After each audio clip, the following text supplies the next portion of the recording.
السلام علیکم ورحمۃ اللہ وبرکاتہ۔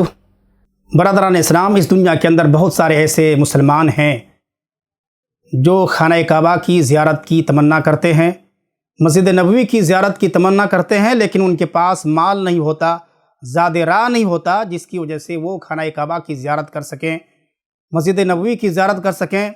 ایسے لوگوں کے لیے ایک بہت بڑا آفر ہے، یا ایسے تمام لوگوں کے لیے جو خانہ کعبہ کی زیارت کی تمنا کرتے ہیں، پیسہ موجود ہے لیکن جا نہیں سکتے، کیونکہ رب العالمین کی مرضی کے آگے کسی کی نہیں چلتی۔ بہت سارے ایسے مالدار لوگ موجود ہیں اس دنیا کے اندر، پیسہ بھی ہے، دولت بھی ہے، لیکن کسی نہ کسی کارن وہ خانہ کعبہ کی زیارت نہیں کر سکتے، حج پر جا نہیں سکتے، عمرہ پر جا نہیں سکتے۔ ایسے لوگوں کے لیے ایک آفر ہے، ایک عمل ہے، اگر کوئی اس عمل کو کر لے تو ایسے انسان کو مکمل حج کے برابر اور مکمل عمرہ کے برابر ثواب دیا جاتا ہے۔ اس تعلق سے حدیث ترمذی آپ پڑھیں گے، سنن ترمذی حدیث نمبر 586 کے اندر روایت موجود ہے۔ نبی اکرم صلی اللہ علیہ وسلم نے ارشاد فرمایا، من صلی الغداۃ فی جماعت ثم قعد یذکر اللہ حتی تطلع الشمس ثم صلی رکعتین کانت لہ کاجر حجۃ و عمرۃ تامۃ تامۃ تامہ۔ نبی اکرم صلی اللہ علیہ وسلم فرماتے ہیں کہ جس انسان نے فجر کی نماز بجماعت ادا کی اور وہ اپنی جگہ بیٹھ کر کے اللہ رب العالمین کا ذکر کرتا رہا، کب تک کرتا رہا؟ جب تک کہ سورج طلوع نہ ہو گیا۔ سورج طلوع ہونے کے بعد اس نے 2 رکعت نماز قائم کی۔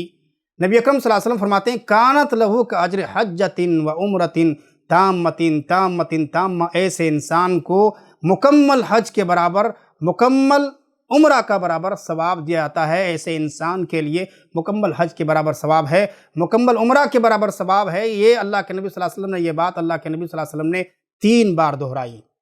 اسی طرح سے ایک اور عمل ہے، جو آدمی علم دین حاصل کرنے کے لیے مسجد پہنچتا ہے یا علم سکھلانے کے لیے مسجد پہنچتا ہے، ایسے انسان کے لیے بھی مکمل حج کے برابر ثواب ہے۔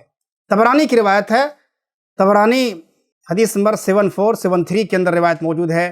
اسی طرح سے صحیح الترغیب و ترہیب حدیث نمبر 86 کے اندر موجود ہے۔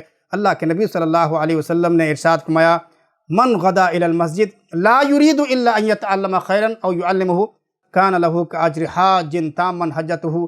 نبی اکرم صلی اللہ علیہ وسلم فرمایا، اللہ کے نبی صلی اللہ علیہ وسلم نے فرمایا، جو آدمی علم حاصل کرنے کے لیے یا علم سکھلانے کے لیے مسجد جاتا ہے، ایسے انسان کو مکمل حج کے برابر ثواب دیا جاتا ہے۔ اللہ تعالی ہم تمام مسلمانوں کو ان اعمال کو بھی انجام دینے کی توفیق عطا فرمائے، آمین۔ وصلی اللہ علی نبینا محمد وآلہ وصحبہ اجمعین۔